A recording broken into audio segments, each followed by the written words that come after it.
Hi everyone, Kevin here from Golf Guy Reviews, and in this video today I'm going to do a side-by-side comparison of the brand new Air Jordan 4 golf shoes against the previously released Air Jordan 5s.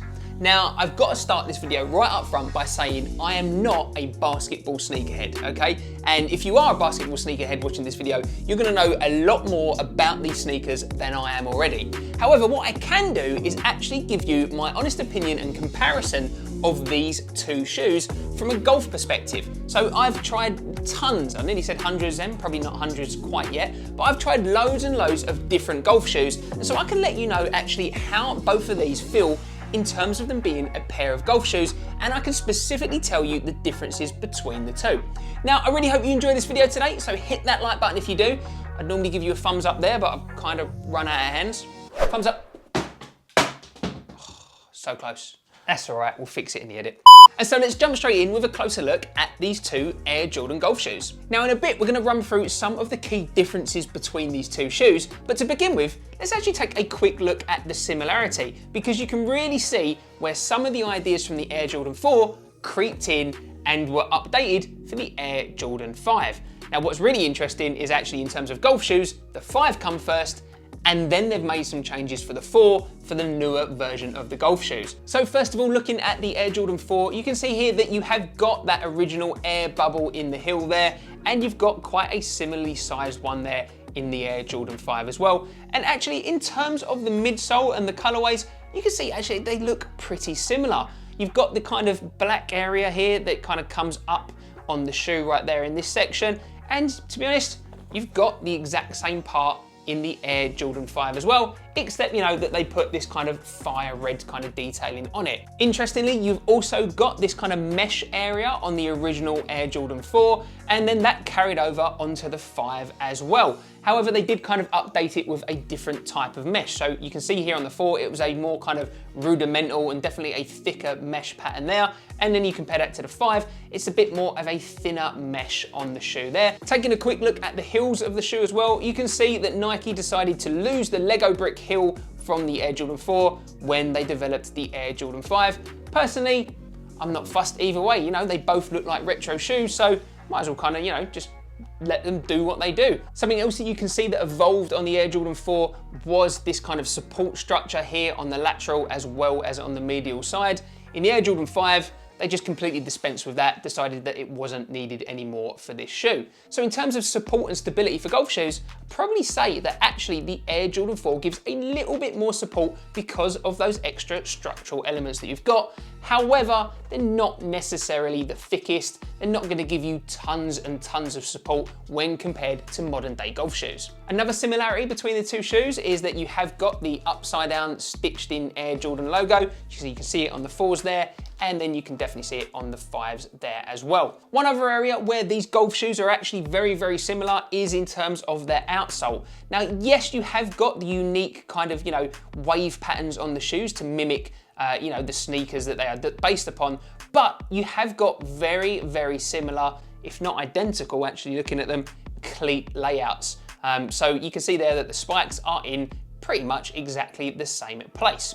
So that's it when it comes to the similarities of these two shoes. So let's now go through some of the specific differences. Now, as I mentioned at the beginning, I'm not necessarily the biggest basketball sneakerhead in the world. So if I do get anything, technically wrong, then I do apologize and, let me know down in the comments. But I'm gonna tell you my thoughts about the differences of these shoes from my personal perspective as someone who normally wears running shoes and, wears a lot of golf shoes. So the first thing that I have noticed with these two shoes is actually in terms of kind of the width and the fit. I would say that the Air Jordan 5 feels like it fits a little bit wider compared to the brand new Air Jordan 4. You can definitely see that there in the heel, ankle and tongue area where you kind of, put your foot into the shoe. I think it definitely seems a lot kind of bigger on the Air Jordan 5 compared to the Jordan 4. And again, in that toe box area, I think the Air Jordan 5 is just slightly bigger, even though these are both a UK 9. Now, another big difference between these two shoes is actually on this kind of mesh area here on both of the shoes. Now, on the original sneaker versions of both of these shoes, that is a mesh. So, it means that there's a good amount of breathability in the shoes. I say good, I never tried the originals, but I assume it was a good amount of breathability. However, On the 5s, Air Jordan have kept that as a mesh, and therefore hasn't necessarily got the best waterproof properties going for it. However, on the brand new Air Jordan 4, they've decided to actually remove the mesh material underneath and then just keep it as, well, whatever that is really. I think it might be a plastic, I don't necessarily think it's leather, but it's definitely a lot more waterproof. So that is quite a significant difference between these two shoes. I would say that the 5s are going to end up actually being a little bit more breathable because you've got a mesh in them compared to the 4s. It looks like a mesh, but actually they're focused on waterproofness instead, which is probably a bit more of a benefit out on the golf course. However, if you're playing somewhere where it never ever rains, not like here in the UK, but you know, if you don't care about the rain, then you might actually end up wanting to go for the more breathable Jordan 5s. As I mentioned before, one of the other main differences between the shoes is that you can see here on the 4s that you have got that plastic kind of, you know, stability section there, which loops through the laces on both the lateral and the medial side. Compare that to the Air Jordan 5s, you've not got that additional support. So again, in terms of actually use out on the golf course, these might give you a little bit more support and stability. However, I don't think it necessarily really matters, because if you are, you know, really dedicated in your golf and you want the most performance-driven golf shoes, you're probably not going to buy a pair of either of these. You're going to buy a dedicated pair of golf shoes. These are going to be great for, you know, everyday run-of-the-mill players like you and me who, you know, just want to look cool and want to represent their own personal style out on the golf course. And if you're really into, you know, Jordan sneakers, then you're definitely going to want to grab a pair of these. Now personally, I'm much more used to wearing more normal dedicated golf shoes, and to be honest, my everyday kind of sneaker is a running trainer, not a basketball shoe. So, you know, for anyone in the UK or anywhere else around the world for that matter, who are more used to wearing running shoes compared to basketball shoes, either of these are going to take a fair bit getting used to, because, you know, they just sit so much higher on your foot compared to a normal pair of golf shoes or running sneakers. So for me personally, when I wear these, I do get some rubbing on the ankle and definitely on the Achilles area as well, just because my feet just simply aren't used to shoes coming up that high. However, if you're watching this in the States or somewhere else in the world and you are used to wearing basketball sneakers every day all the time, these are just going to feel like another pair of basketball sneakers and you're going to absolutely love them. So I really hope you enjoyed this video today. I hope it has helped you out if you're just kind of interested in the comparison between the Air Jordan 5 golf shoes and the new Air Jordan 4s.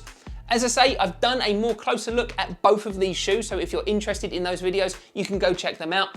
Make sure you hit that like button if you have enjoyed this video today, and if you haven't done so already, make sure you subscribe to my channel where I'm bringing you weekly golf content reviewing golf shoes, clothing and tech.